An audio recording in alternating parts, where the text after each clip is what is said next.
significado que estamos aplicando, se utilizan dos coeficientes, el coeficiente beta sub 1 y el coeficiente phi. El primero es un coeficiente de corrección por cuanto el método simplificado, y hablando del eje neutro, el método simplificado trabaja con el eje neutro ficticio, ¿no? El cual, recordarán ustedes, que es igual al eje neutro verdadero multiplicado justamente por ese coeficiente de corrección, donde el coeficiente de corrección beta sub 1 está en función de la resistencia especificada del hormigón. Entonces, para definir de manera correcta el valor de beta sub 1, yo necesito conocer la resistencia del hormigón. Y en cuanto a este otro coeficiente, que la norma americana le llama el coeficiente de ponderación, en realidad, a mi forma de ver, es un coeficiente de seguridad. Un coeficiente de seguridad, el cual afecta a las solicitaciones de carácter normal, a las cuales hay que multiplicarle por este coeficiente de seguridad, y como resultado obtenemos las solicitaciones últimas o solicitaciones de diseño. Cuando digo solicitaciones, me estoy refiriendo a los momentos, los normales, los cortantes, los torsores y todas las solicitaciones a que están sometidas las estructuras. Bien, en cuanto a cómo se evalúa a este coeficiente de ponderación, este está en función de la deformación de la armadura traccionada. Está en función de la deformación de la armadura traccionada. Bien, y justamente a continuación voy a describir cómo se determinan esos dos coeficientes.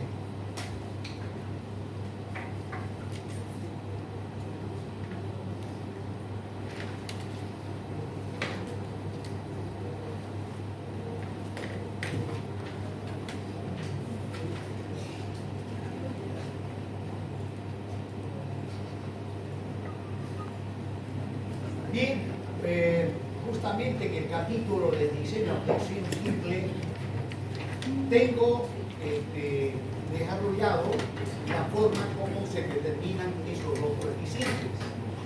Hablemos primeramente de los valores del coeficiente de corrección beta sub 1. Pues bien, para cuando la resistencia especificada del hormigón está entre 17 y 28 megapascales, el coeficiente beta sub 1 tiene un valor constante de 0,85. ¿No? Para cuando, repito, la resistencia del hormigón está entre 17 y 28, tiene un valor constante. Y la mayoría de las obras que se construyen en nuestro medio generalmente tienen resistencias menores o iguales a 28.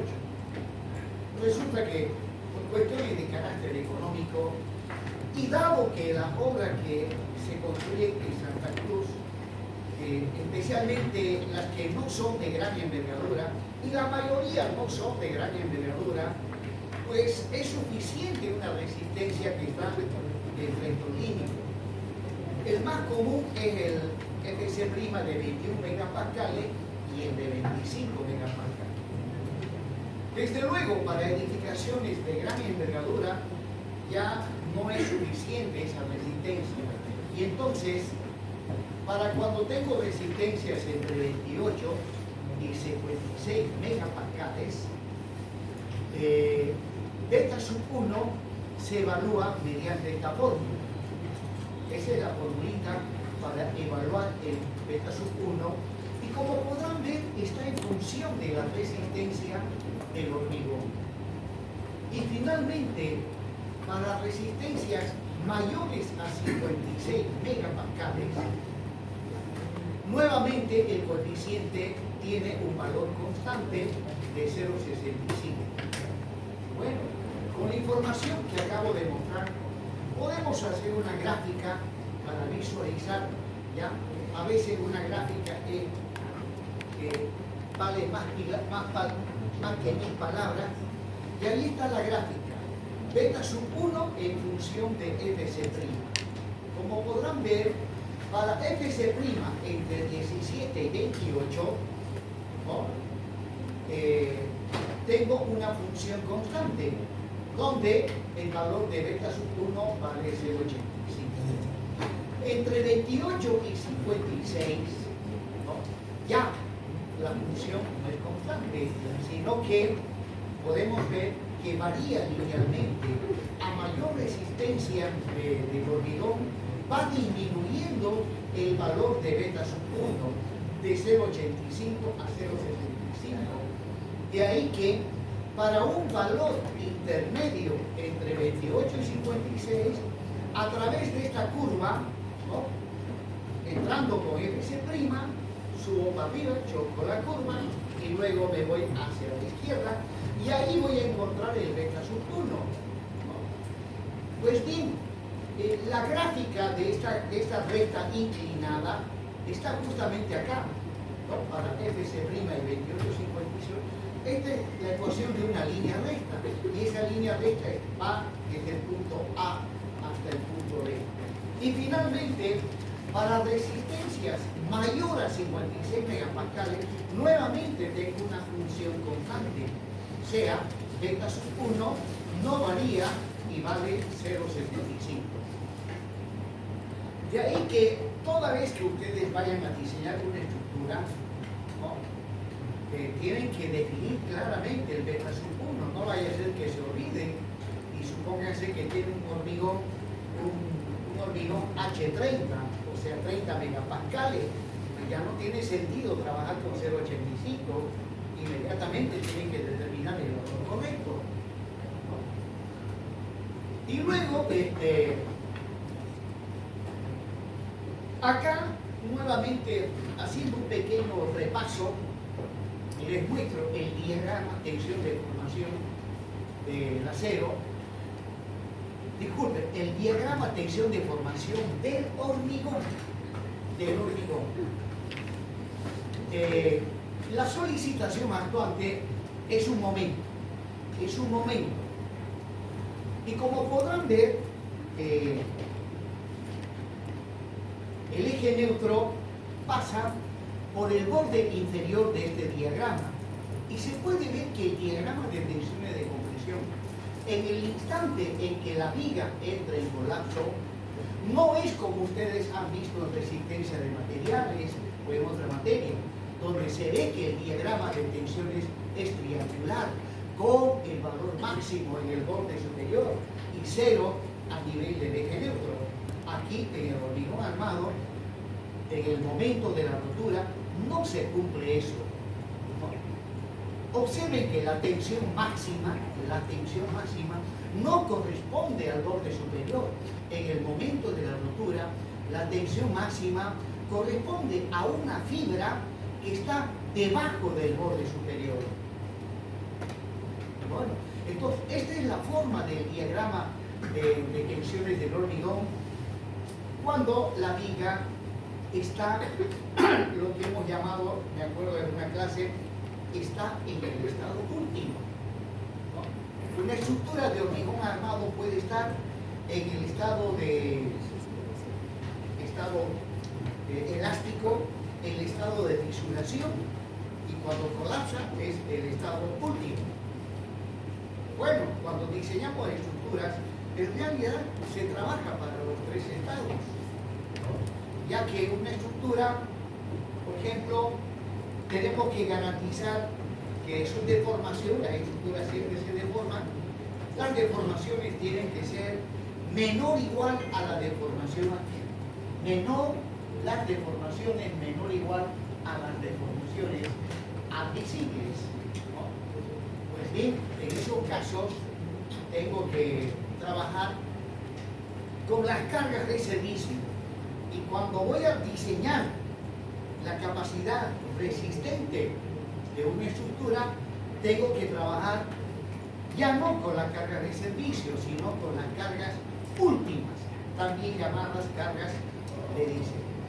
Bueno, ahí estoy mostrando entonces el diagrama real. El diagrama real. Ese diagrama real no es otra cosa que el diagrama tensión-deformación del hormigón. Tensión del hormigón versus la deformación del hormigón. El diagrama tensión-deformación del hormigón tiene esta configuración. Y si ustedes observan, es similar, ¿no? De manera tal que la tensión máxima está acá. Y en el momento de la rotura, aquí tengo una tensión menor, en el momento de la rotura. Entonces, este es el diagrama real. Acá tendría que marcar que esa es la tensión máxima, la tensión máxima. Y esta de acá corresponde a la tensión última, o sea, la tensión en el momento que rompe la viga. Este diagrama refleja el comportamiento de la primera fibra, o sea, la fibra que está en el borde superior. Esa fibra va siendo sometida a tensiones y llega un momento en que esa fibra llega a su valor máximo. ¿No? Llega a su valor máximo y luego esa fibra experimenta un fenómeno de relajación, experimenta el fenómeno llamado fenómeno de fluencia, y esa fibra continúa, pero ya tiene menos resistencia, de manera tal que en el momento de la rotura, esa fibra trabaja a una tensión menor de la máxima a la que estaba sometida. En el momento que la primera fibra llega a tener esta tensión, ¿ya?, se relaja e inmediatamente interviene la fibra que está debajo de ella. La fibra que está debajo de ella interviene, y también conforme vamos incrementando la carga, la segunda fibra, cuando llega a su tensión máxima, también se relaja y empieza a ceder. Entonces en ese instante interviene la tercera fibra que está por debajo de la segunda fibra, y así sucesivamente las fibras, empezando por el borde superior, van relajándose hasta que llega un momento en que hay todo un conjunto de fibras que ya están en relajamiento o fluencia, y listo, señores, viene el colapso. O sea, el colapso no viene debido a la relajación de la primera fibra, tienen que ser varias fibras las que lleguen a esa situación física.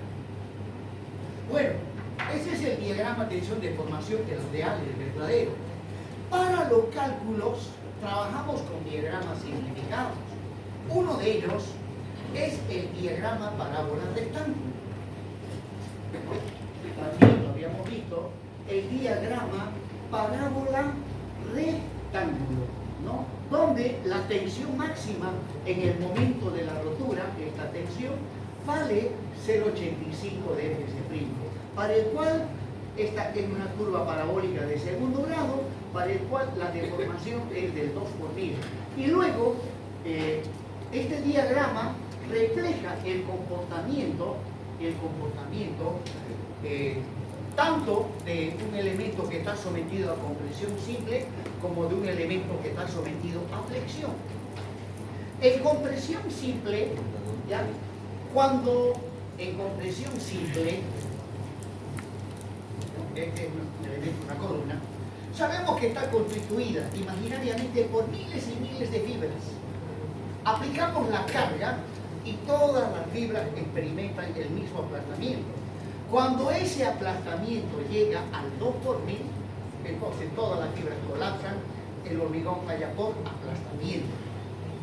Pero cuando tengo una viga sometida a flexión simple, entonces la primera fibra, que es esta de acá, está sometida a compresión.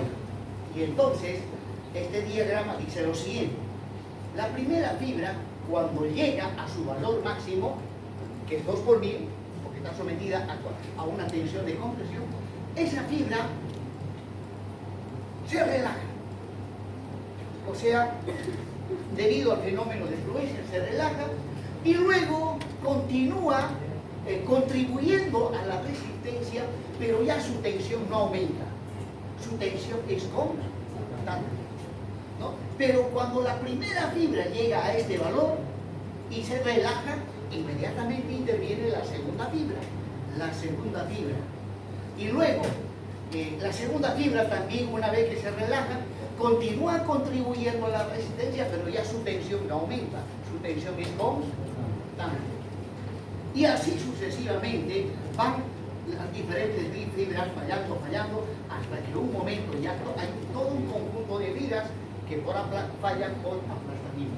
Y cuando se relajan, las fibras continúan contribuyendo a la resistencia hasta que la deformación llegue al 3 por 1000. Eso sucede en el caso de flexión simple, flexión compuesta y flexo-tracción. Bueno, aquí está el diagrama parábola rectángulo. La norma europea trabaja con el diagrama parábola rectángulo y no necesita el beta sub 1, no necesita el coeficiente de corrección beta sub 1. Luego, la norma americana preponderantemente trabaja con un método bastante simplificado, donde el diagrama de tensiones de compresión se asume que tiene forma rectangular. Y justamente con esto estamos trabajando, ¿no? Y donde aquí se trabaja con el eje neutro ficticio, ya no con el eje neutro verdadero, y es donde aparece el coeficiente beta seguro. Bien, prosiguiendo, veamos ahora los valores del coeficiente de seguridad phi. Bueno, ahí está la gráfica que define los valores de este coeficiente. ¿Y qué dice esta gráfica?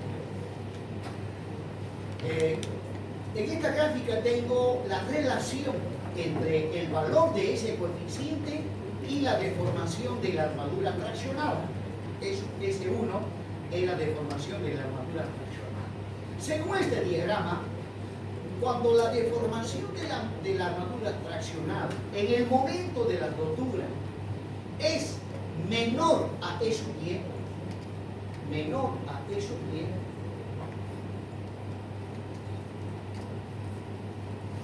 allá atrás, por favor, el que está de rojo,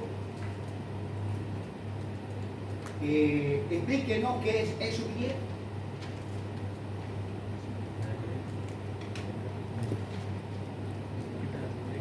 Sí, sí, claro.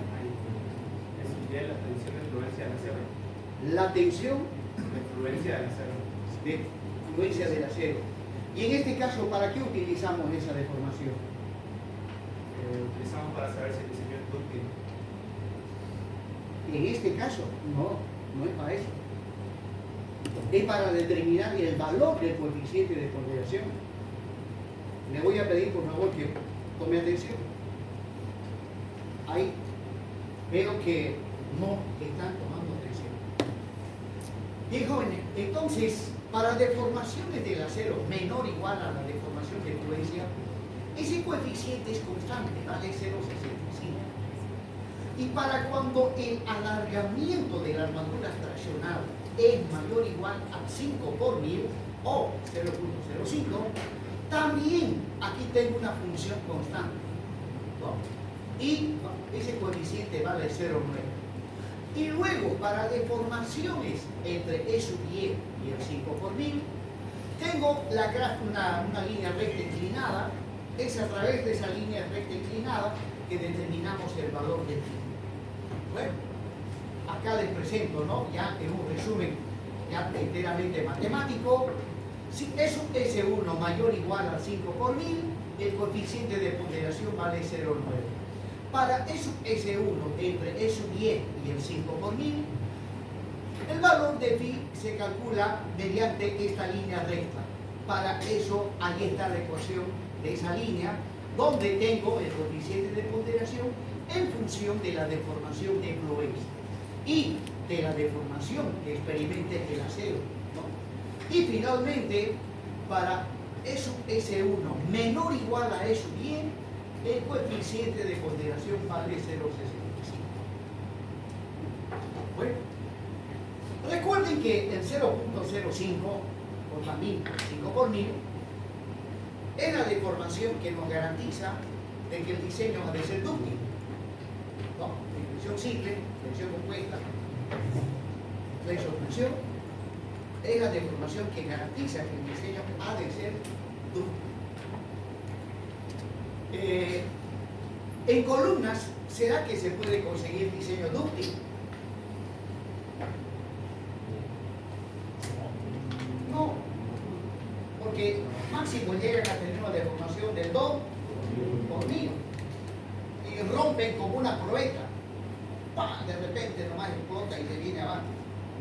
Sin embargo, por otros medios de carácter técnico, se puede conseguir que una columna tenga comportamiento dúctil, que avise con tiempo de que está por colapsar.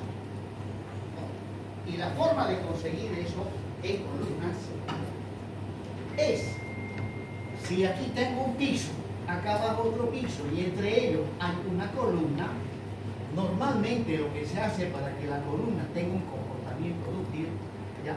La luz de la columna se divide en 3 partes. Un tercio de L, un tercio de L, un tercio de L. El primer tercio y el último tercio, los estribos, ¿no? Los estribos van aproximadamente cada 10 centímetros. Y luego, en el tercio medio, ya los estribos van de acuerdo a lo que dice el diseño. Y en el último tercio, también los estribos van aproximadamente cada 10 centímetros. Entonces, este tipo de columnas, ¿no? Avisan mucho con tiempo que van a colapsar. ¿Y por qué en los extremos?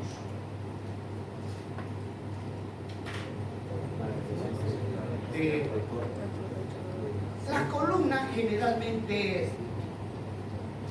no fallan para las cargas comunes y corrientes. Principalmente fallan bajo carga sísmica, movimiento horizontal y vertical.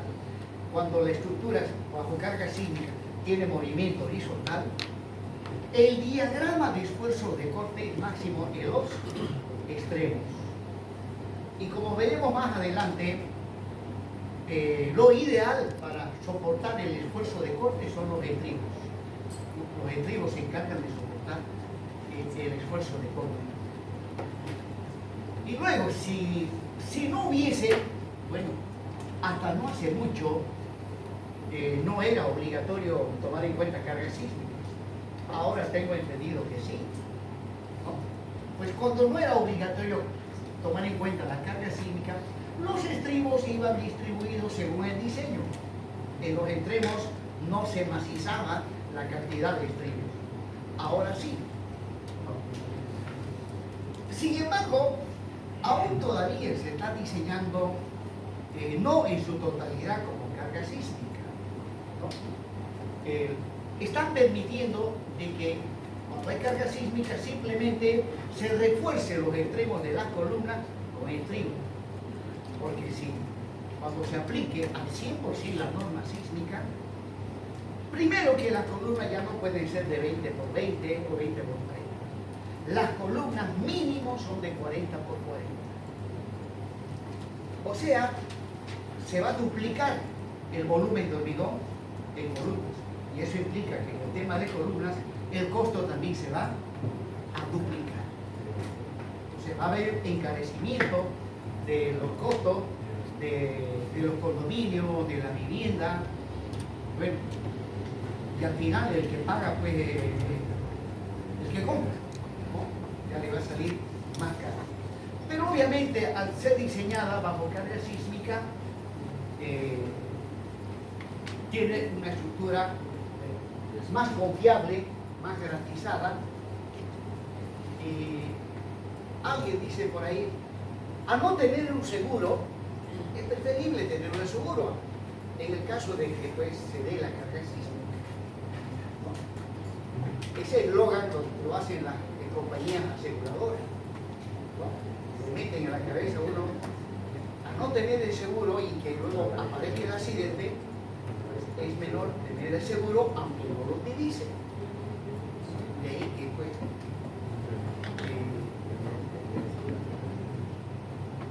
una gran mayoría, por ejemplo, aseguran sus movilidades contra accidentes, robos y todo. Bueno, prosiguiendo, jóvenes, aquí está entonces la gráfica del coeficiente de ponderación versus la deformación de la armadura traccional. Pues bien, ahí está la formulita de Cook. Y también sobre el eje cartesiano de las X, estoy mostrando las deformaciones del acero traccionado en estructuras de hormigón armado. La formulita de Cook que acabo de mostrar, obviamente se aplica, pero no siempre. ¿Cuándo se aplica esa fórmula a un acero? A un acero, digamos, de una viga, de una columna. Cuando es menor a la influencia. No llega a la tensión toda esa zona,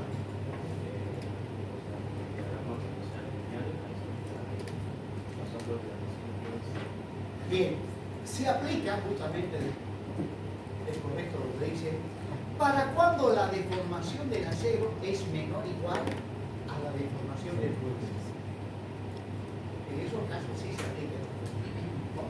Y de ahí que, despejando de esa formulita la deformación del acero, ¿no? Y sabiendo que S es mayor a S, si es mayor o igual a la deformación de fluencia, entonces el acero ha de estar trabajando a su máxima capacidad resistente. ¿De dónde sale eso? Sale del diagrama tensión-deformación del acero. Esto ya lo habíamos visto, ¿no? Donde tensión versus deformación del acero. Entonces, esta es la zona de validez de Hooke, donde al llegar a este punto, la deformación del acero, o sea, el alargamiento, es la deformación de fluencia, y la tensión es la tensión de fluencia. La tensión del acero igual a la tensión de fluencia. Y luego, cuando el acero llega a su valor máximo tensionante, ¿qué le pasa al acero? Le pasa algo parecido al hormigón, ¿no?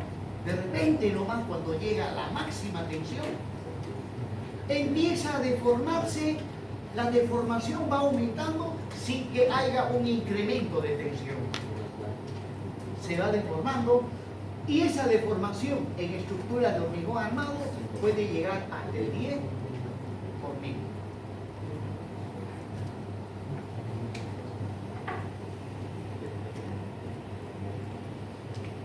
Bien, ahí está el módulo de elasticidad del acero en megapascales, 210.000. Asumiendo que tengo un acero cuya tensión de fluencia es 420 megapascales, entonces reemplazando en la formulita de punto que había despejado la deformación, reemplazando valores, F sub 10 420, S 210.000, pues llega a obtener que la deformación de fluencia del acero es 2 por 1000. 2 por 1000, por lo que es lo mismo 0.02. Y no tiene unidades de medida, ya que se trata de una deformación específica o deformación relativa. Bien, jóvenes, y en caso de tener un acero de 500 megapascales, ¿ya? Les comento que los aceros que hay en la mayoría de las importadoras, en nuestro medio, es de 500 megapascales. Ese es el acero que se encuentra en la mayoría de las importadoras. Entonces, para un acero de 500 megapascales, su deformación de fluencia, donde dice F sub 10 por otros 500 megapascales, encontramos que su deformación de fluencia es 2,38%. Bueno,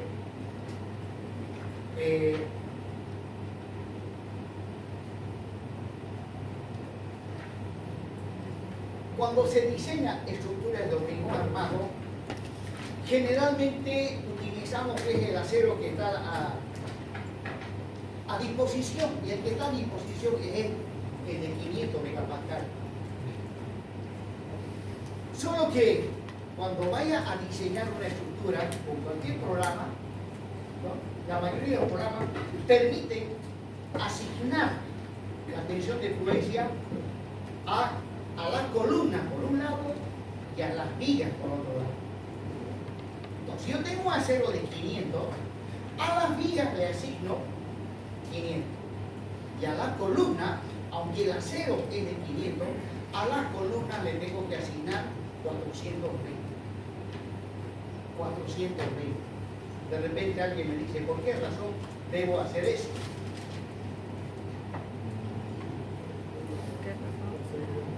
Porque si a la columna le asigno 500 megapascales, estoy asumiendo que la columna ha de fallar con 2,38% de deformación. Disculpen, 2,38 por mil. ¿Y eso es verdad o es falso? Falso. La columna falla con 2.000, 2,38 por mil. Entonces, aunque el acero es de 500, a las columnas le tengo que asignar 420. Ya que cuando a una columna le llegan cargas y la tensión del acero va aumentando, cuando llega a 420 y la deformación es 2 por mil, la columna colapsa. Por más que tenga un acero de 500.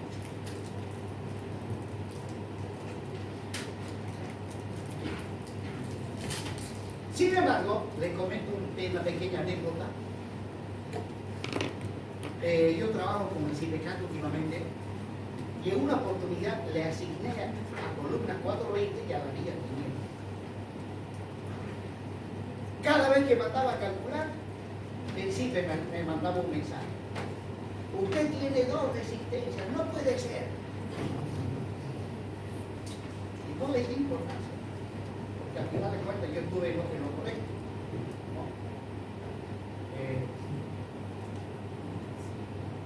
Y luego presenté un proyecto a la CIP y los revisores, que la mayoría tienen máster en estructuras, me hicieron la misma observación.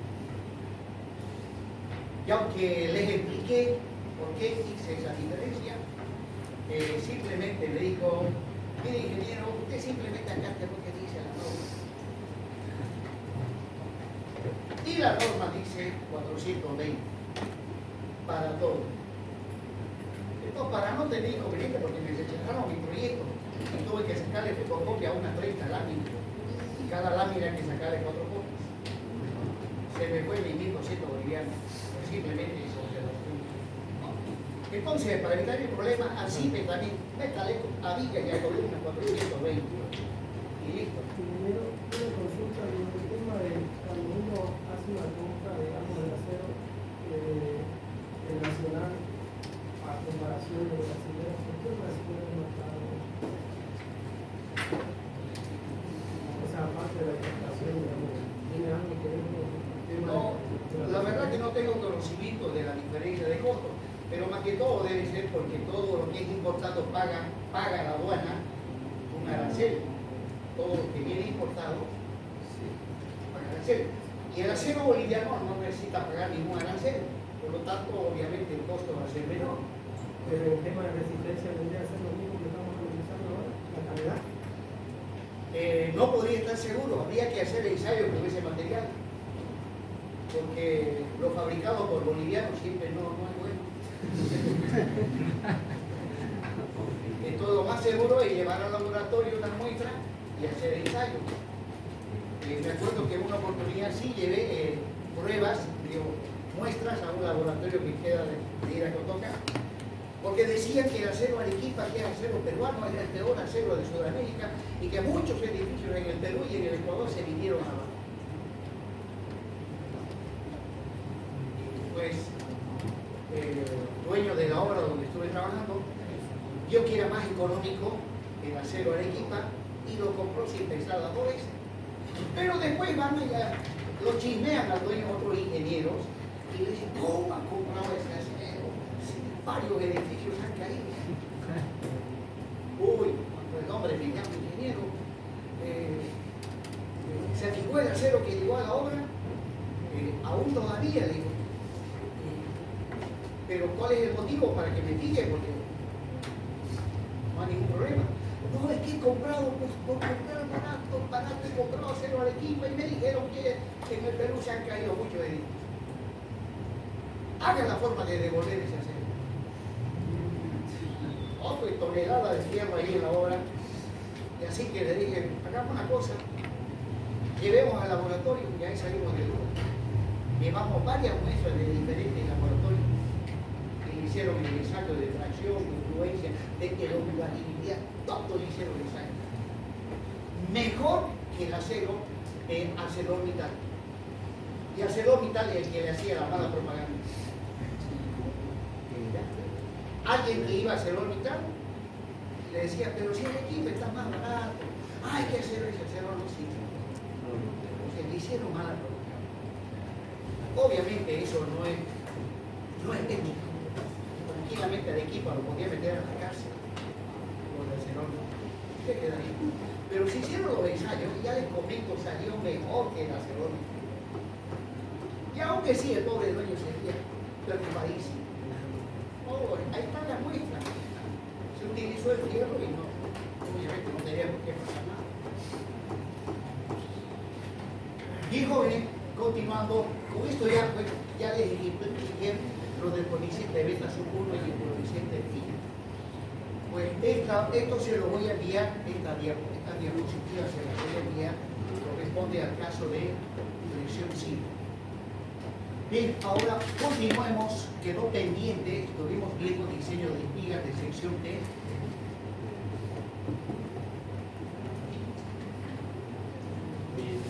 Y hemos quedado por aquí.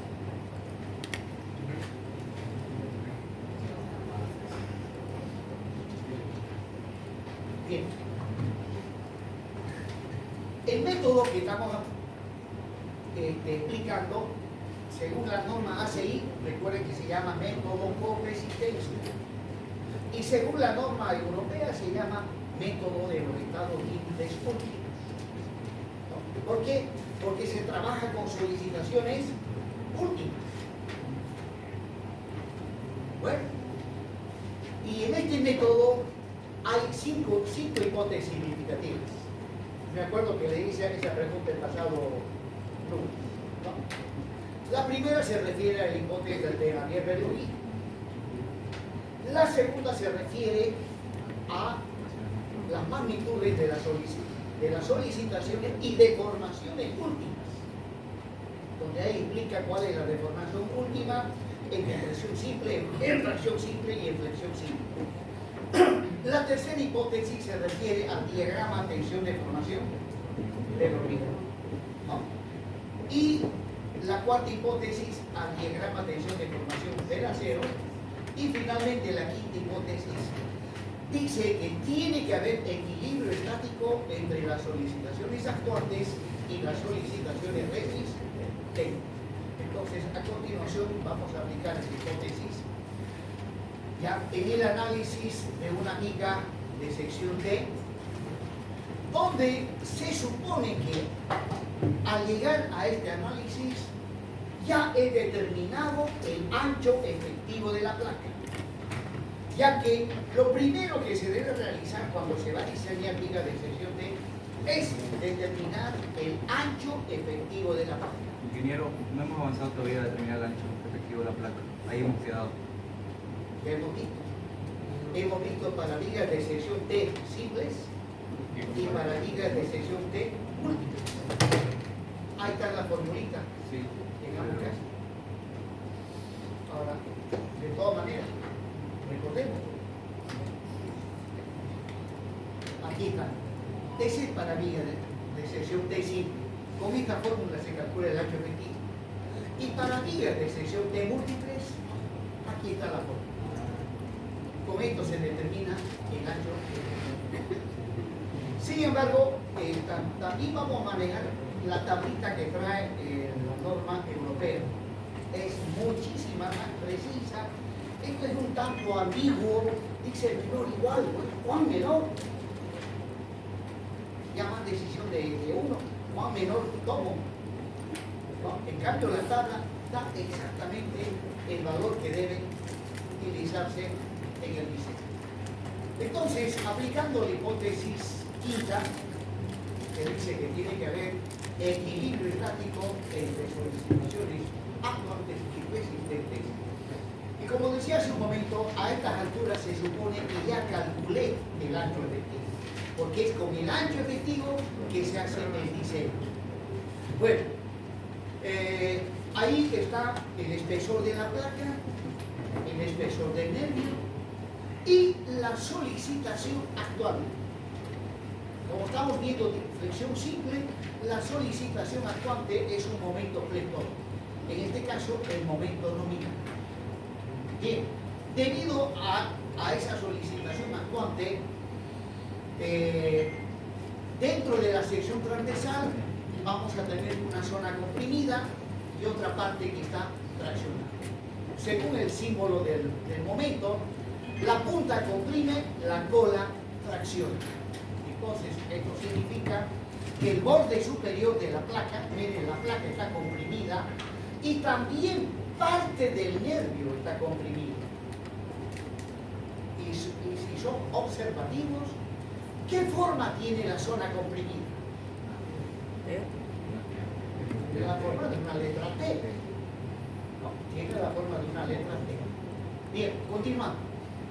Pues bien, el hormigón reacciona. El hormigón comprimido reacciona con tensiones que, según el método simplificado de la norma ACI, ¿ya?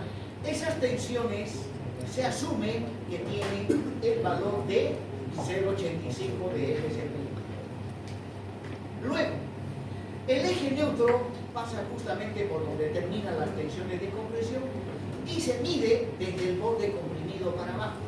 En este caso, como mi diagrama de tensiones es rectangular, entonces a un diagrama rectangular le corresponde el eje neutro ficticio, que es A, donde recordarán ustedes, y lo recuerdo a cada rato, A es igual a beta sub 1 multiplicado por el valor del eje neutro verdadero.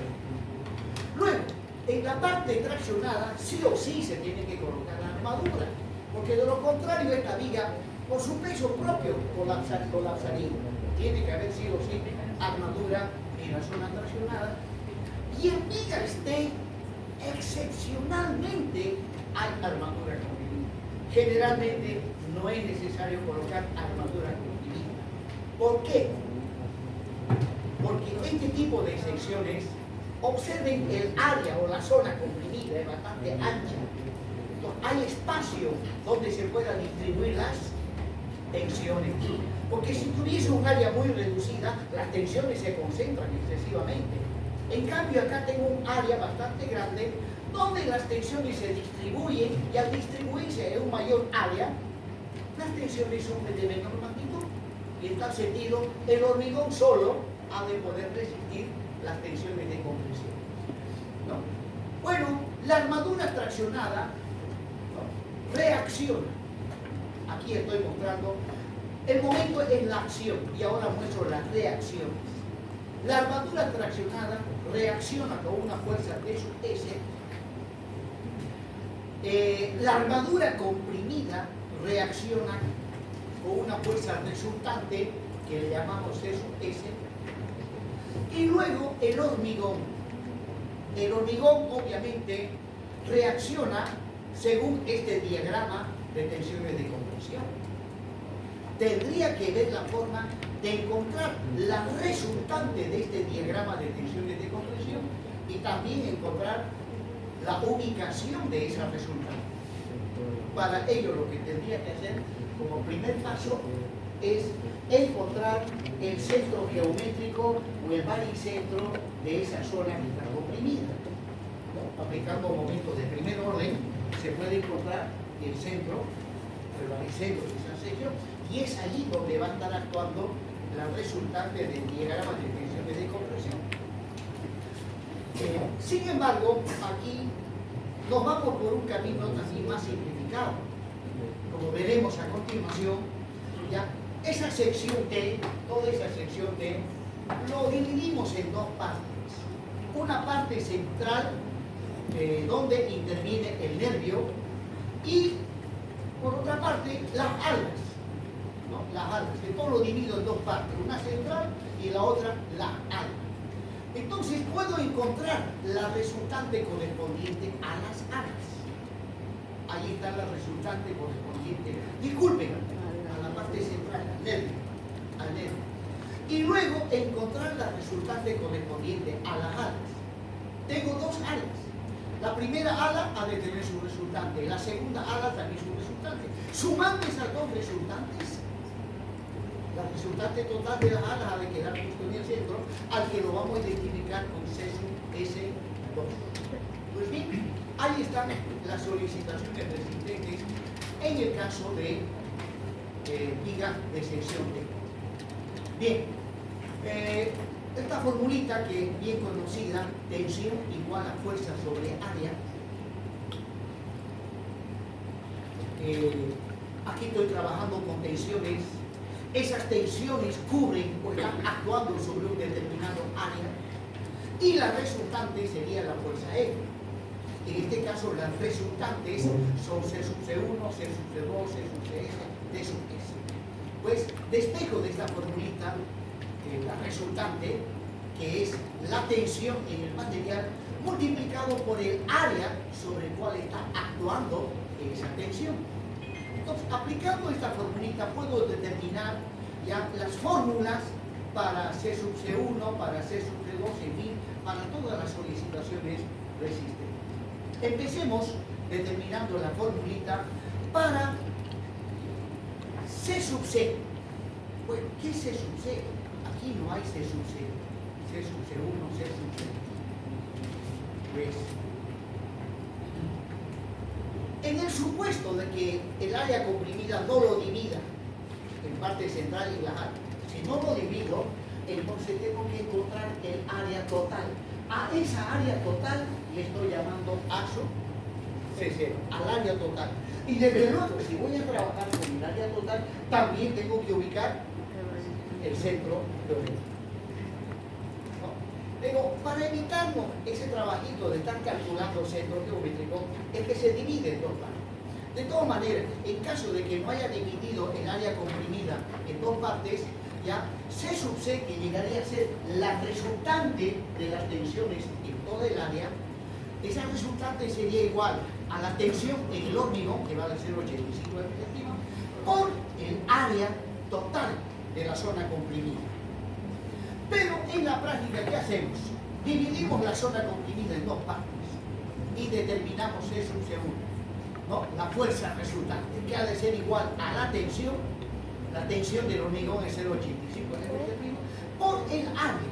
¿Cuál será el área de la zona central? Es un rectángulo. La base es B sub W y la altura A. Ahí está entonces multiplicado por el área. Listo. Y luego calculo C sub C2, que también ha de ser igual a la tensión, que es 0,85 multiplicado por el área. ¿Cuál será el área correspondiente a las dos alas? A las dos alas. Uno de los lados es H sub F y el otro lado a B sub E tendría que quitarle B sub W. Entonces el área ha de ser B sub E menos B sub W por HF. Ahí, ese era. Listo. Ya tengo C sub 1, C sub 2. Y ahora puedo sumar ambos. Sumando ambos, ya encuentro la tensión resultante correspondiente a toda la zona comprimida. Sumando C sub C1 más C sub C2, reemplazando y haciendo simplificaciones, voy a llegar a esa expresión. ¿No? Reemplazando estas dos expresiones que están arriba, llego a esa expresión. Y ahora, continuando. T sub S, la fuerza resultante en la armadura traccionada, ha de ser igual a la tensión del acero multiplicado por su área. El área de la armadura traccionada es A sub S. La fuerza resultante correspondiente a la armadura comprimida, o sea, C sub S, también ha de ser la tensión de ese material por su correspondiente A. Bien, con todo esto ahora puedo plantearme las ecuaciones de equilibrio. En este caso, empezamos con sumatoria de fuerzas horizontales igual a 0, y voy a tener C sub C1 más C sub C2 más C sub S menos D sub S igual a 0. Y reemplazando toda la información que he descrito en la parte de arriba, ¿ya? Primero que C sub C1 más C sub C2 es C sub C. Y luego tengo C sub S menos D sub S igual a 0. Reemplazando C sub S, ya lo teníamos acá arriba, más C sub S a sigma S2 por A sub S2 menos D sub S, que es sigma S1 por A sub S1 igual a 0. Y no es más, señores, ahí está la primera ecuación de equilibrio para el diseño de ligas de sección T. Continuamos. Ahora, visto de perfil, ya no en 3D, visto de perfil la liga de sección T, ¿no? Ahí tengo la altura útil, el espesor de la placa, la solicitación actuante, la posición del eje neutro y las tensiones de compresión. Y donde sigma C es 0,85 C', el eje neutro relativo, el beta sub 1 por el eje neutro verdadero, la fuerza resultante correspondiente a la armadura comprimida, y el C sub C1 y el C sub C2, que esta vez lo estoy mostrando a través de una vista lateral. Y finalmente, la fuerza resultante en la armadura traccionada. ¿Por qué digo armadura traccionada? Si ese gráfico me está diciendo que el D sub T se está comprimiendo la armadura. Solicitación de resistente. Es la solicitación resistente. ¿No? Mucho cuidado. En realidad, debido al momento, ¿ya? A esta armadura le llega una fuerza de tracción apuntando hacia la derecha. A toda acción hay una reacción, ¿no? Igual magnitud, pero en sentido contrario. Y esa es la solicitación resistente. Bueno, marquemos, completemos. Aquí me faltan algunas dimensiones geométricas. Como voy a tomar sumatoria de momentos, en este caso voy a tomar sumatoria de momentos con respecto al baricentro de la armadura traccionada, necesito los brazos de palanca. Bueno, C sub C2 es la resultante de la ala, por lo tanto, del borde superior a la línea de acción de C sub C2, ¿qué distancia tendría?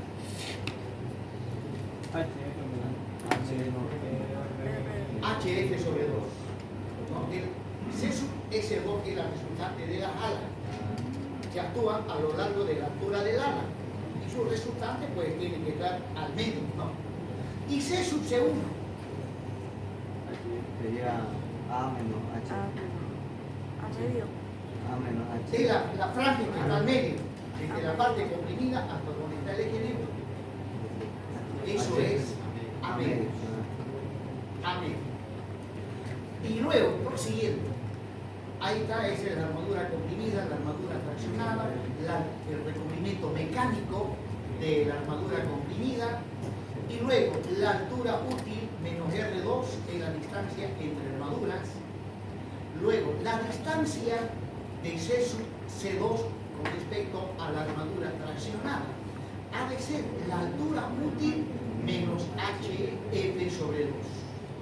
Luego, la distancia de C sub C1 con respecto a la armadura traccionada, la altura útil menos A medios.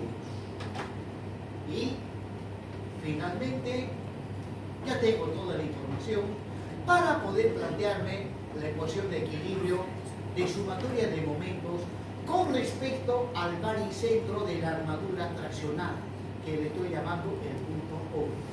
Tomando sumatoria de momentos positivo en sentido antihorario, bueno, M sub N menos C sub C1 con su brazo de palanca, menos C sub C2, su brazo de palanca de C sub C2 es T menos HF medios, y finalmente menos C sub C con su brazo de palanca de menos R2, igual a 0.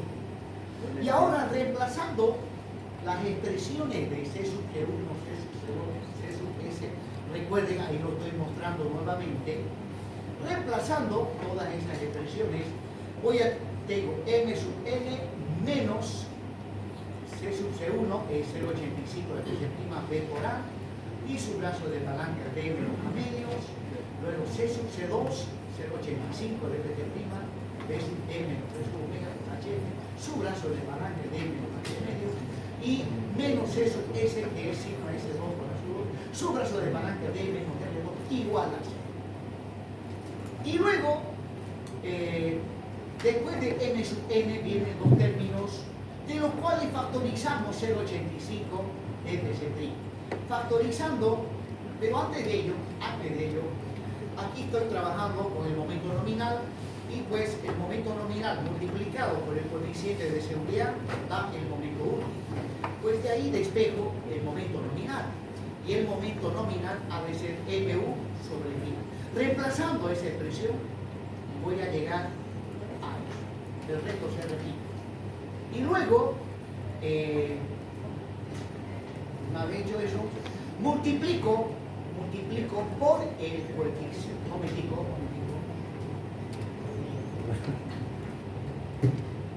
Si multiplico todo por phi, por el coeficiente de ponderación, todos los términos, ambos miembros de esta ecuación, pues voy a tener MU menos 0,85 de phi, ¿ya? En todos los demás términos aparece phi hasta el final igual a 0. Y ahí está, señores, la segunda ecuación de equilibrio para el diseño de viga de sección. Bien, entonces, haciendo y ahora la ecuación de compatibilidad de las deformaciones. Aquí la hipótesis de Bernoulli es la misma, sea cual fuese la sección transversal, sea rectangular, sea, qué sé yo, viga de sección T, viga de sección U, viga de sección en L, ¿no? La hipótesis de Bernoulli dice que las secciones planas se mantienen planas hasta la rotura. Entonces, ya vimos cómo se determina la ecuación de compatibilidad de las deformaciones. Ahí está la ecuación, ¿no? Trabajamos con el eje neutro verdadero, hacemos el cambio de variable, lo multiplico por B sub 1 sobre B sub 1 y llegamos a esta expresión, donde la ecuación de compatibilidad de las deformaciones está en función del eje neutro ficticio. Entonces, esa sería nuestra tercera ecuación. Y haciendo un resumen, la primera ecuación de equilibrio, la segunda ecuación de equilibrio y la ecuación de compatibilidad de las deformaciones. Ahí están las ecuaciones para diseñar vigas de sección T.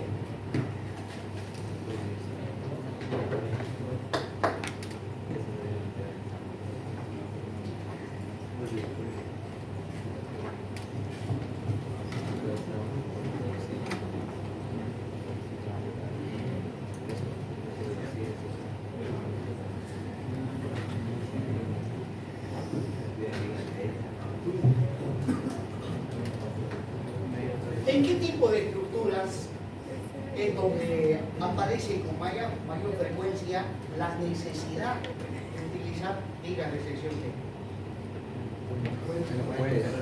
En puentes, en pasarelas peatonales, ¿no? Y también en cualquier estructura donde se tengan grandes luces, ¿no? La ventaja que este tipo de vigas tienen poca deformación. Claro que se deforman, pero no tanto como se deforman las vigas de sección rectangular. En edificios comunes y corrientes también aparecen vigas de sección en este edificio. La mayoría de las vigas funcionan como vigas de sección. Y la mayoría de los edificios, por no decir todos. Pero actualmente por simplicidad se la diseña como vigas de sección B. Y el motivo principal es el siguiente. Supóngase que tengo un tramo de vigas, columna, columna, columna, y suponiendo que la viga Bueno, no es suponiendo, sino que las vigas, ustedes tienen la losa, donde la losa junto con las vigas se hormigona simultáneamente. Bueno, ahí están la viga y la losa.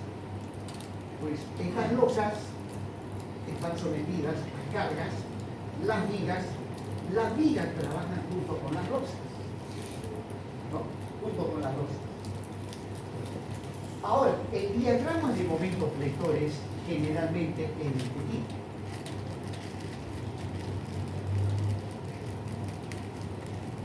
En la parte donde el momento flector es positivo, voy a tener un momento positivo de manera tal que el momento me comprime la parte superior y me tracciona la parte inferior. Resulta que esta viga, como está unida monolíticamente a la losa, ella no trabaja solita, trabaja con parte de la losa. Y por lo tanto, para cuando el momento es positivo, ya vamos a tener una placa que está comprimida y el nervio. Ahora, para la misma viga, ¿qué pasa cuando el momento es negativo? Cuando el momento es negativo, no, la punta comprime, la cola tracciona, lo que voy a tener es una viga de sección rectangular. Entonces, en aquellas partes donde el momento es positivo, sí, el nervio trabaja junto con la placa y funciona como una viga de sección T. Pero en las zonas donde el momento es negativo, ¿ya? Solamente el nervio trabaja a compresión. Y el área del nervio es bastante reducido comparado con la placa. Bueno, entonces tengo una estructura donde partes trabajan como viga de sección T, que tiene alta resistencia, y en partes trabaja como viga de sección rectangular, que tiene un área comprimida bastante reducida, entonces es menos resistente que esta otra. Pues bien, generalmente por seguridad, se adopta para toda la viga como si fuese viga de sección rectangular. Por seguridad, ¿no? Seguramente más adelante pues, vendrán normas donde para los momentos positivos la tenemos que diseñar como viga de sección T, y lo cual implica haber menos armaduras. Y para la parte donde el momento es negativo, se calcula como viga de sección rectangular.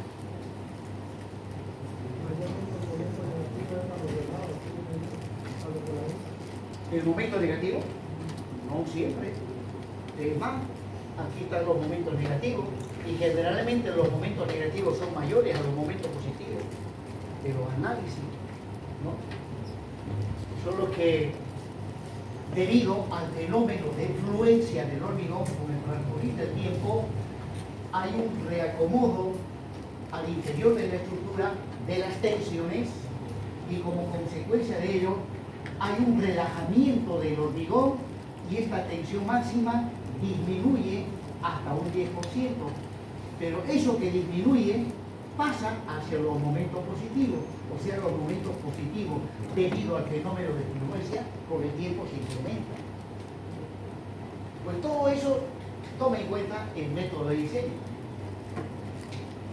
O bien, el CIPECAD y todos los programas que analicen estructuras toman en cuenta ese efecto de relajación, donde debido al fenómeno de fluencia los momentos negativos disminuyen de magnitud, pero eso no significa que pierde momentos, sino se va hacia los momentos positivos. Bien, entonces tenemos 3 ecuaciones para el diseño.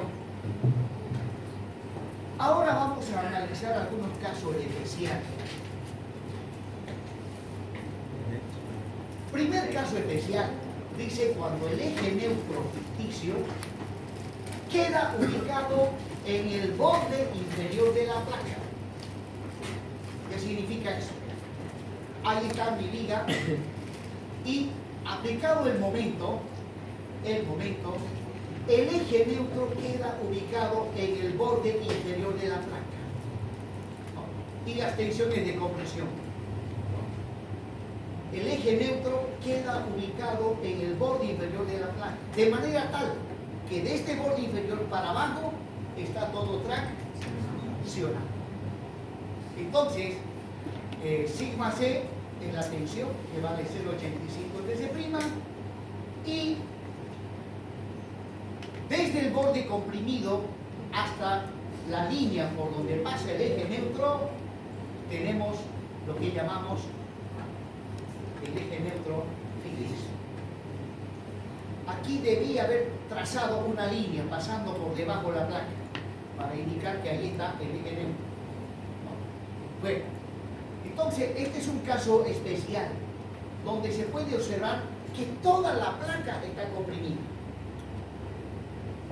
Pues bien, si bajo estas condiciones analizo, es más, para cuando el eje neutro está en esa posición,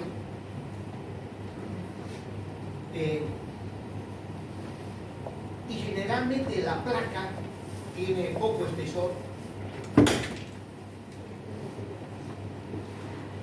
en el caso de vigas de sección rectangular, y para el momento positivo, esta es la armadura comprimida, la armadura torsionada. Cuando el eje neutro queda cerca de la armadura comprimida, cerca, ¿en qué dominio estoy? El dominio 2A. Y el dominio 2A no se requiere de la armadura comprimida, ¿no? Cuando estoy por el centro, más o menos estoy en dominio 2B, 3A. Y cuando estoy cerca de la armadura fraccionada, 3B por dominio. Pues bien, apliquemos esto a la viga de sección de T. El eje neutro está cerca de la armadura comprimida, por lo tanto estamos en dominio 3A, donde armadura comprimida no se coloca. Entonces observen el dibujo que no estoy colocando armadura comprimida, porque no es necesario. Obviamente ya en la parte constructiva hay que colocar, ¿ya? Pero desde el punto de vista resistente no se requiere de armadura comprimida. Entonces ahí tengo la solicitación actuante y la solicitación resistente, la reacción del hormigón. Bien, entonces A es menor o igual a A sub 2 al límite, o sea, recuerden que el A sub 2 al límite vale 0,1417 de la altura útil. E sub y, recuerden, no es E sub y, está mal eso. El alargamiento de la armadura traccionada llega hasta el 10 por 1000. Ahí debería decir eso S1. Y luego, si el alargamiento llega al 10 por 1000, la tensión de esa armadura es igual a la tensión de fluencia. Muy bien. Y la armadura comprimida es nula. No se requiere la armadura comprimida. Por lo tanto, en las ecuaciones que había deducido, C sub S es igual a 0. Haciendo todas esas simplificaciones, ¿ya? Y tomando sumatoria de momentos con respecto al baricentro de la armadura traccionada, donde el brazo de palanca de C sub C con respecto a la armadura traccionada es la altura útil menos HF sobre 2. ¿No? Entonces, ahí está la ecuación de equilibrio M sub Q menos C sub C por su brazo de palanca, que es de menos HF medios, y eso igual a 0. Bien, C sub C, en este caso, la resultante de este diagrama de tensiones, que es perfectamente rectangular, es simplemente la tensión sigma C del hormigón y por el ancho efectivo, bueno, aquí estoy colocando A sub C. A sub C es el área de la zona comprimida, ¿no? O sea, el área de la zona comprimida es igual a el ancho efectivo multiplicado por el espesor de la placa. Ese es el área de la parte comprimida. Y la tensión del hormigón, ya sabemos que es 0,85 de phi por FC. Muy bien. Por lo tanto, M sub U ha de ser igual a menos C sub C y por su brazo de palanca igual a C. Pues bien, mediante esta formulita, ¿no?, podemos encontrar de qué magnitud tiene que ser el momento M sub U para que el eje neutro quede ubicado en el borde inferior de la placa. ¿Ya? Bueno, de acá despejo M sub U y observen que está en función, que no está en función de cargas, está en función de la resistencia del hormigón y de las dimensiones geométricas que tiene el elemento que estoy diseñando. Esto se puede calcular ya al inicio nomás del cálculo, porque no depende de ninguna carga, depende de la resistencia del hormigón y de las dimensiones geométricas de la solución. Bueno, este es un momento especial, es el momento para el cual el eje neutro queda ubicado en el borde inferior de la placa. Dado que es un momento especial, le vamos a cambiar la nomenclatura, ya que este momento especial es para cuando el eje neutro ficticio es igual a H sub F. Es igual a H sub F, y en lugar de utilizar como nomenclatura M sub U, vamos a utilizar M sub 0. Por lo tanto, el M sub 0 es igual a 0,85 por toda esta fórmula. ¿Y qué es M sub 0? Es el momento para el cual el eje neutro queda ubicado en el borde inferior de la placa. Entonces, ese momento es un momento de referencia que utilizamos para el diseño.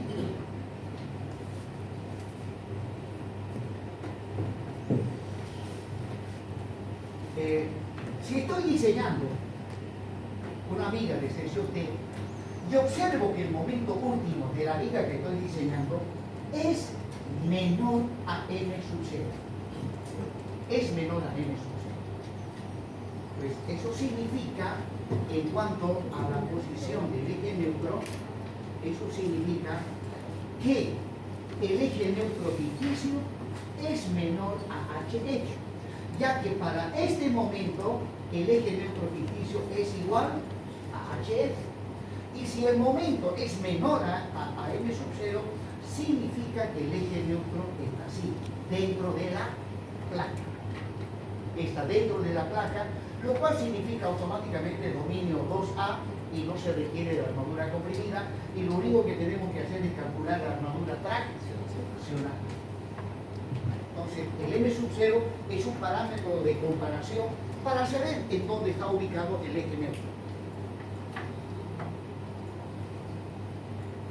Y además, si el eje neutro queda ubicado dentro de la placa, la zona comprimida, ¿qué forma tiene? De un rectángulo. Por lo tanto, esta viga de sección T se diseña como viga de sección rectangular, porque tiene la forma de un rectángulo.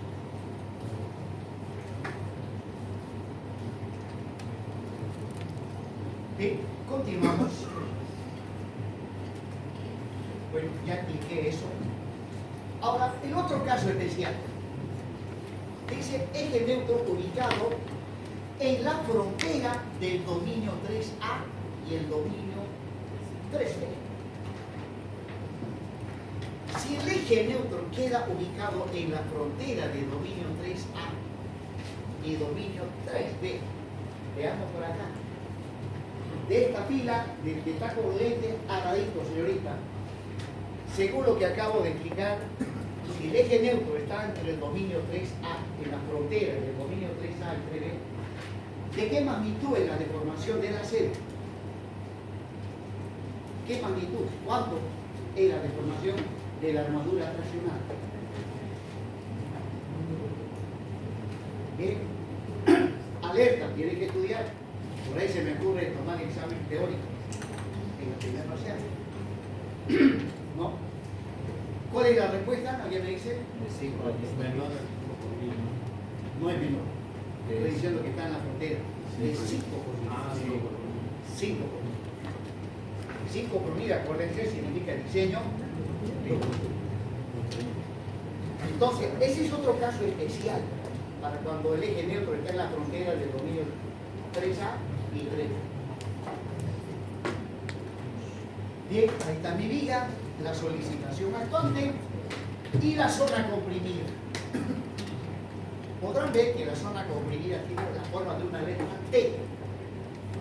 Entonces, esta es una viga 100% viga T, porque la zona comprimida tiene la forma de una letra T.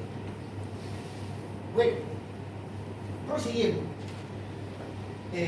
Acá, ahí está la posición del eje neutro, midiendo desde el borde comprimido, el eje neutro ficticio, y la reacción del hormigón comprimido, con tensiones sigma C, cuya magnitud es 0,85 ppc. ¿No? Y si el eje neutro está en la frontera del dominio 3A y 3B, el eje neutro ficticio es igual a A sub 3A límite. Bueno, si A es igual al A sub 3A límite, el alargamiento de la armadura traccionada es igual a 5 por 1000, ya lo dijimos, y por lo tanto la tensión de la armadura traccionada es la tensión de fluencia. ¿Se requiere armadura comprimida en este caso? No, la armadura comprimida es. La armadura comprimida es cuando ya estoy dentro del dominio 3D y el dominio 4D. No se requiere armadura comprimida, ¿no? O sea, las resultantes de la armadura comprimida no intervienen. Bien, ahora, la zona comprimida también la dividimos en dos partes, una parte central y las laterales correspondientes a las alas.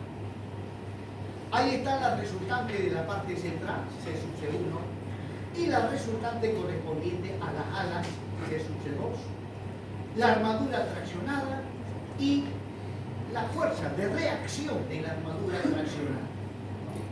Y bueno, no se requiere armadura comprimida, pero lo estoy colocando porque al final de cuentas siempre va armadura comprimida, principalmente para combatir la fisuración debido a la retracción y la temperatura.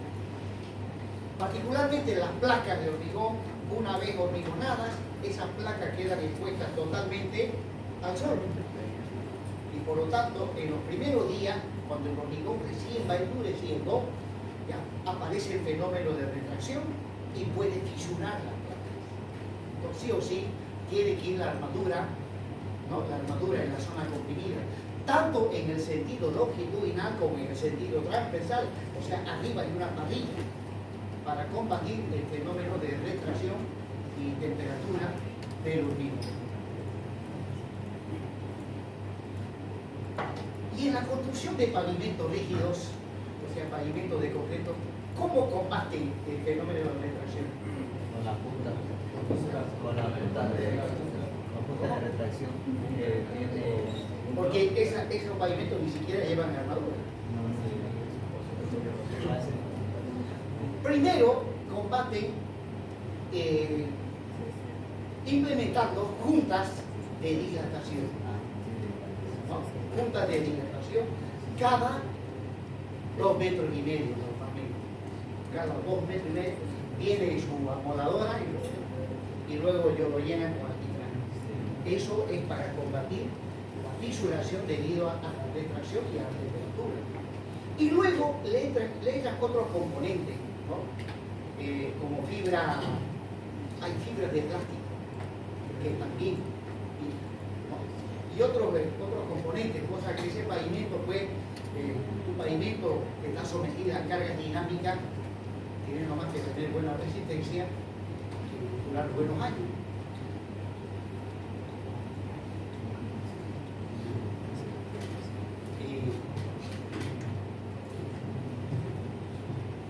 Y con un control estricto del agua, principalmente, aunque de eso se encargan las que producen hormigón, Concretec, Redimix, hay varias empresas colombianas, por si acaso, las Cochabambinas también se han venido un montón, ya Paseños también se han venido un montón con temas de la construcción. La mayoría de los condominios que están construyendo son de empresarios cochabambinos, paseños, y bueno, porque pues Santa Cruz de alguna manera es una ciudad pujante,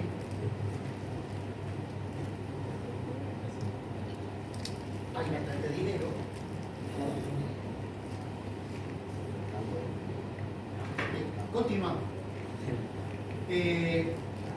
La altura útil, ahí está la altura útil.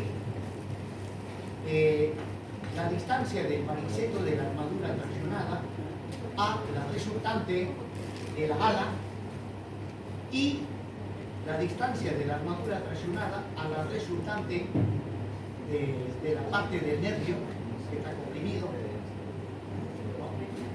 Y con eso podemos plantearnos las ecuaciones de equilibrio. He llegado al mismo gráfico que le iba mostrando al inicio de esta clase. El mismo gráfico. Solo que acá no va a intervenir la armadura comprimida. Esa es la única diferencia. Sumatoria de momento. M sub U es positivo, menos C sub C1 por su lazo de palanca, menos C sub C2 también por su lazo de palanca, y igual a 0. Luego, reemplazando los valores de C sub 1 y C sub 2, que ya lo habíamos visto en una anterior diapositiva, reemplazando y simplificando llegamos a esa expresión. Y ya dije que este es un momento especial. De aquí despejo M sub U y, ¿no?, como podrán ver, M sub U está en función de la resistencia del hormigón y de las dimensiones geométricas y del eje neutro. Pero este eje neutro no es cualquier eje neutro, ¿no? Porque cuando dijimos que este eje neutro es la frontera entre el dominio 3A y 3B. ¿Y cuánto vale A? A obviamente es igual a A sub 3 al límite, ¿no? Es igual a A sub 3 límite, que vale 0,31,875. Por lo tanto, reemplazando este valor en estas ecuaciones, voy a llegar a lo siguiente. ¿Ya? Y obviamente al momento, el momento para el cual, digamos, el eje neutro está en la frontera de 3A y 3B, le llamamos el M sub 3A límite. Por lo tanto, el M sub 3A límite ha de ser igual, ya habiendo reemplazado donde dice eje neutro ficticio por este valor y simplificando, llegamos a esa expresión.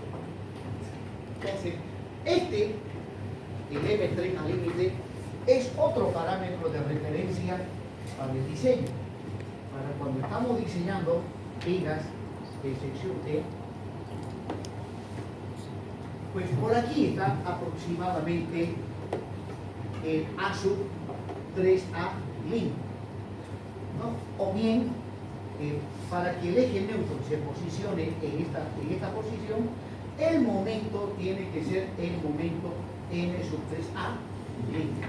Ahora, cuando estoy diseñando, yo tengo un momento de la viga que estoy diseñando.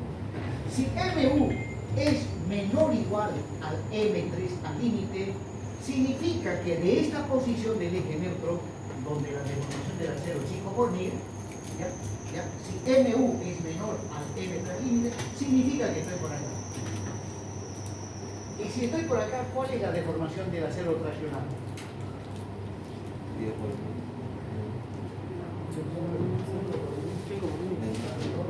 5 por 1000 es para cuando A es igual a su 3.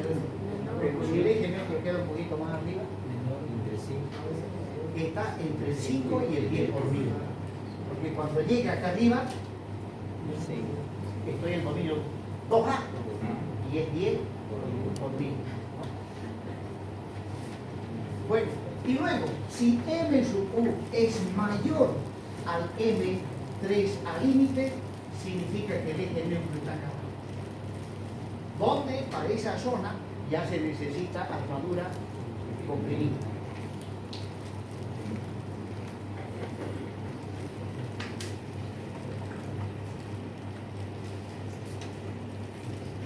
Les comento que cuando se diseña vigas de sección T, este es el caso que más se presenta. Rara vez, a la muerte de un cura, claro, que cuando ustedes leen los avisos necrológicos, rara vez sale, ¿no?, que un padre ha muerto. Generalmente son las personas civiles. Esto es lo que más se da cuando se diseña vigas de sección T. Por lo tanto, tienen que diseñar como viga de sección.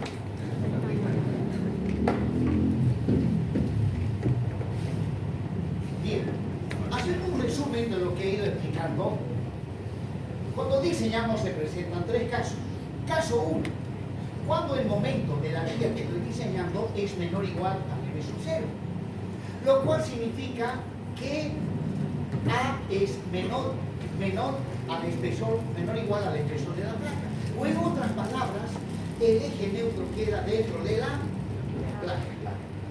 Y aquí se diseña como viga de sección rectangular, ¿no? Bien,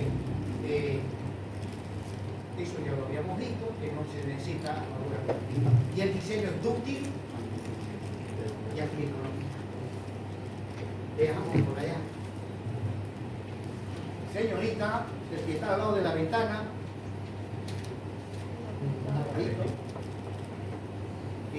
¿por qué en el caso 1 el diseño es antieconómico?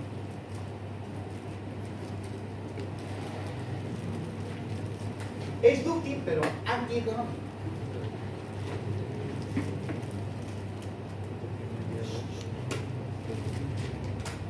También no está prestando atención. Bueno, porque en este dominio el aplastamiento del hormigón varía entre 0 y 2 por mil. O sea, para que el hormigón trabaje a su máxima resistencia, tiene que llegar sí o sí al 2 por mil. Si es menor de 2 por mil, el hormigón no está trabajando a su máxima capacidad resistente. Eso lo dice el diagrama tensor de formación del hormigón. Bueno, ya, entonces, y este es el caso que más se da cuando diseñamos vigas de sección. El caso 2, cuando el momento de la viga que estoy diseñando está entre el M sub 0 y el M3 al límite. Entonces, en este caso, ya, el eje neutro ficticio es mayor a H sub F y menor o igual al A sub 3 al límite. Y bueno, en este caso, pues el eje neutro queda ubicado dentro del nervio. Dentro del nervio. ¿No? Y donde A está entre HF y el A sub 3A límite.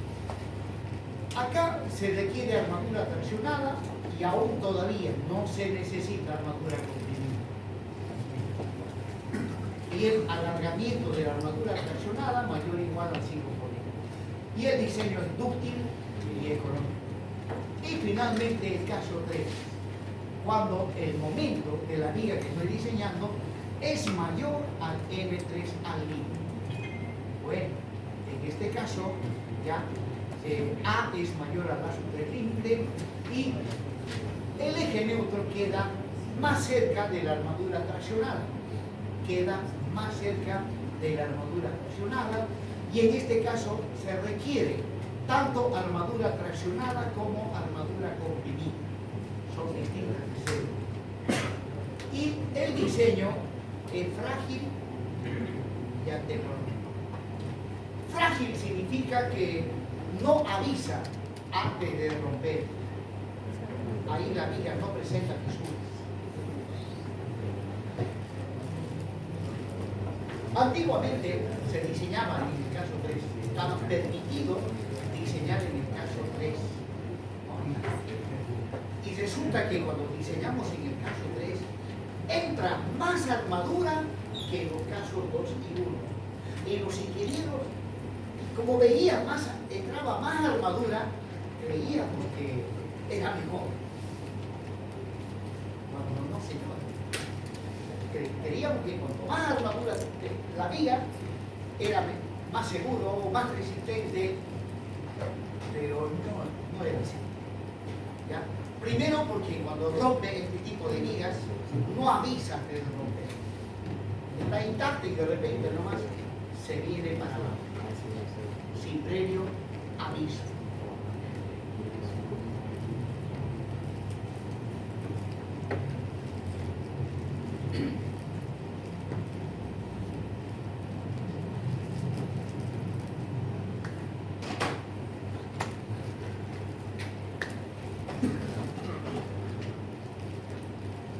Bien, entonces, vuelvo a repetir, aquí estoy redundando trabajando ya con bastante exceso, que el caso que más se presenta es cuando el eje neutro queda dentro de la placa.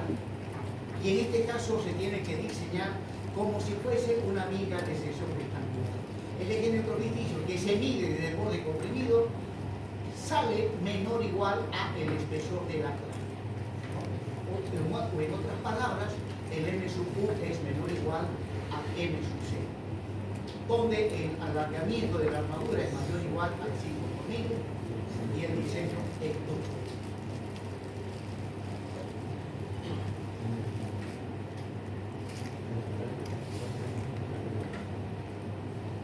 Aquí hay algo que está mal. Alguien me dice que está mal.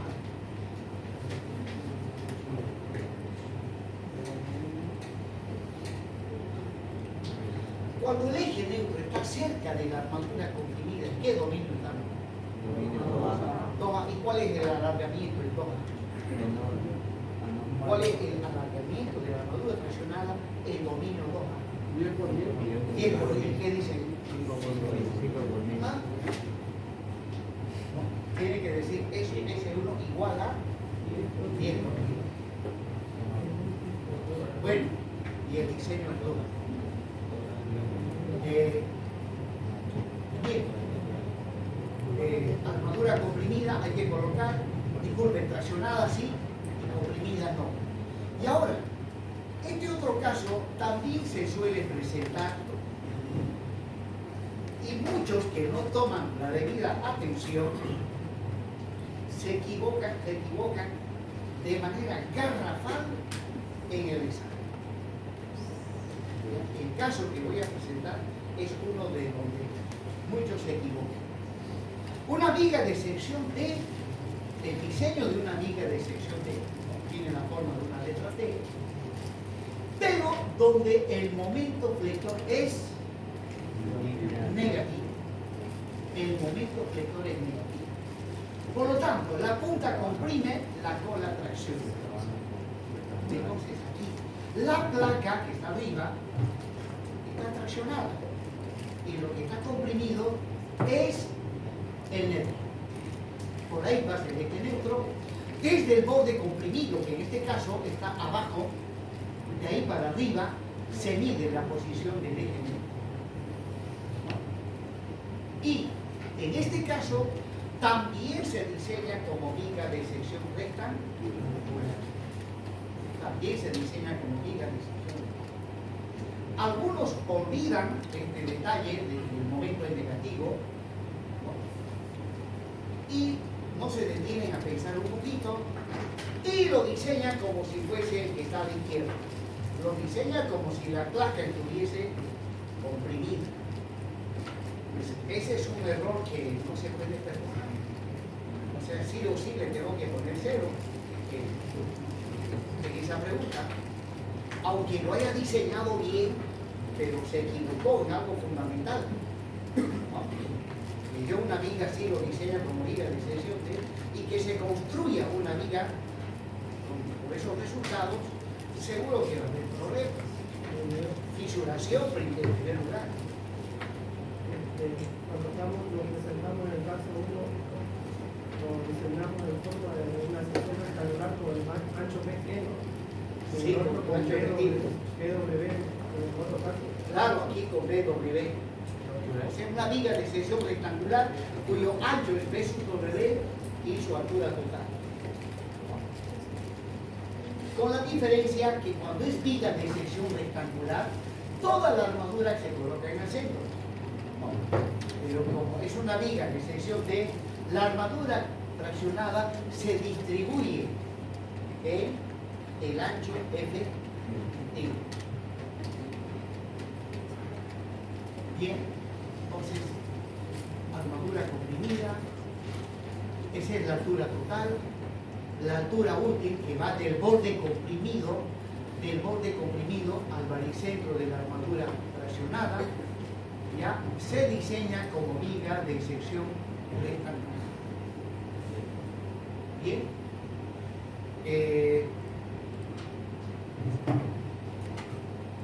Pues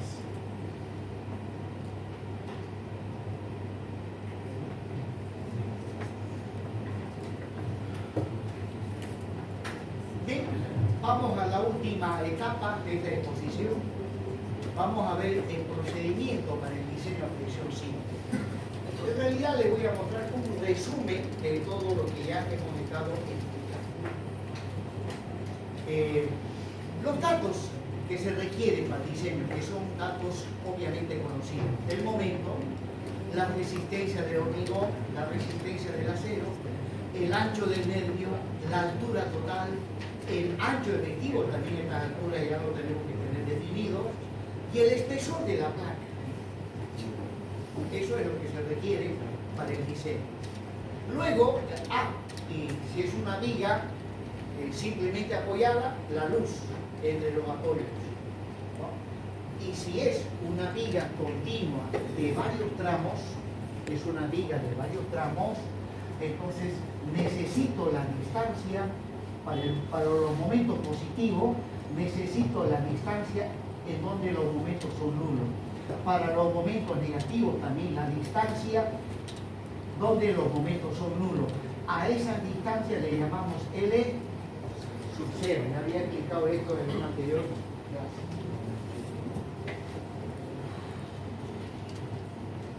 Bien. Ahí está mi viga mostrando el caso que más se presenta en la vida real.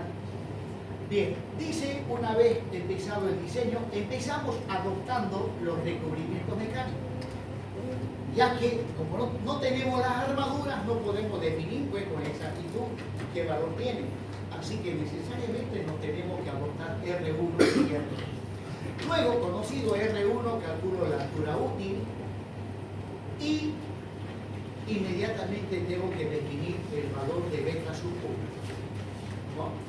Ya expliqué con respecto a beta sub 1, vale 0,9 para cuando el hormigón, su resistencia está entre 17 y 28 megas acá. Si por ahí se me ocurre decirle hormigón, resistencia 35 megapascales, entonces ese beta sub 1 ya no tiene ese valor. Lo tiene que determinar mediante la gráfica o la fórmula que al inicio de la clase le expliqué. Luego determinamos el ancho efectivo de la placa. Bueno, en realidad ya tendría que venir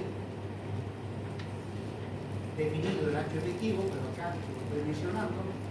Luego calculo los momentos, los valores numéricos de los momentos especiales, de los momentos que utilizamos como referencia para ver en qué estamos.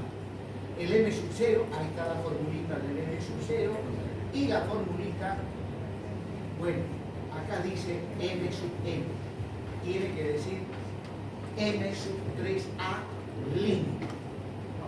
M sub 3A línea.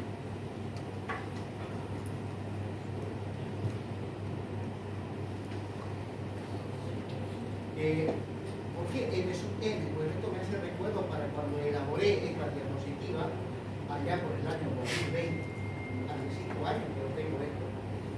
Y en ese entonces todavía estuvimos, ya estuvimos con la norma americana, pero esta diapositiva viene de más antes, cuando estábamos con la norma europea. Y en la norma europea, ya la nomenclatura difiere un poco, ¿no? En vez de decir M sub 3 al límite, la norma europea dice M sub M. Si quieren ver un poco más detalle eso, el libro de Jiménez Montoya está explicado. El libro de Jiménez Montoya es un libro excelente para aprender hormigón armado. Al final, los conceptos, las definiciones generales son las mismas en cualquier norma. Lo único que varía es la nomenclatura. También les envié los libros del ingeniero Calavera, los 2 tomos les he enviado. Recomiendo leer esos libros, pues les va a ayudar muchísimo en su formación y principalmente para cuando se les presenten problemas en obra, tengan las suficientes herramientas para dar solución a los problemas de construcción. Que todos los días los hay, no es un mar de leche. En toda obra siempre hay problemas. Y el ingeniero está para corregirlos. Y hay problemas desde lo más sencillo hasta el más peligroso que puede hacer colapsar a la obra. Y ahí, pues, teniendo buenos conocimientos de hormigón y obviamente también de estructuras, se da solución a esos problemas. Y uno de esos expertos justamente es el ingeniero Calavera. Ese ingeniero tiene, es de renombre mundial. ¿Dónde no ha estado? En China, en Rusia? Lo llaman cuando hay problemas estructurales complicados y solucionando problemas. Y en España, obviamente, desde España también, en todos los lugares de España, Barcelona y todo lo demás, los lugares más prósperos, ha intervenido, como también ha calculado estructuras. Y por si no saben, tiene varias demandas judiciales.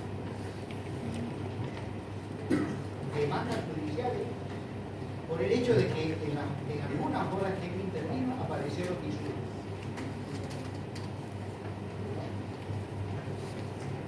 No quiero justificar, decir, no, si al mejor ingeniero se le fisura las obras, pues yo también, si la mía también se va a caer.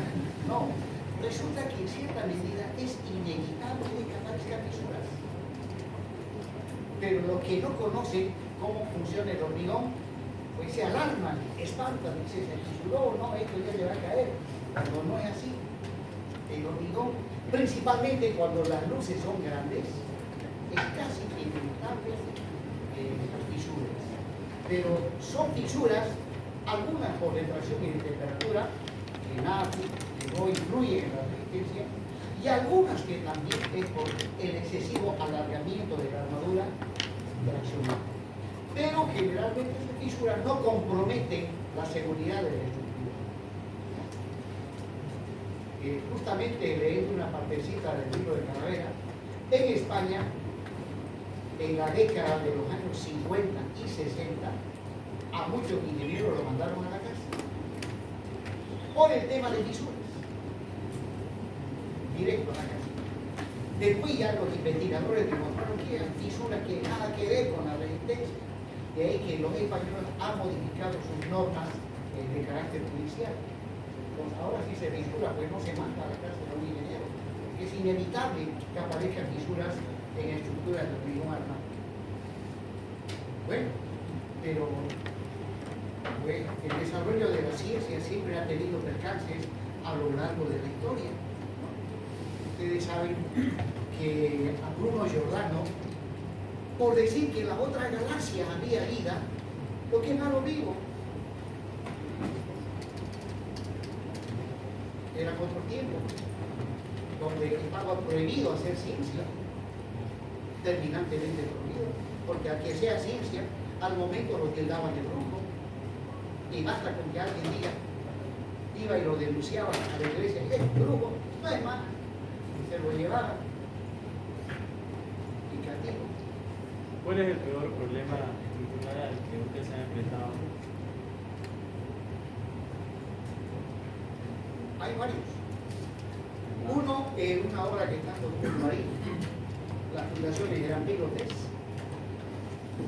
y yo estaba como supervisor de obra.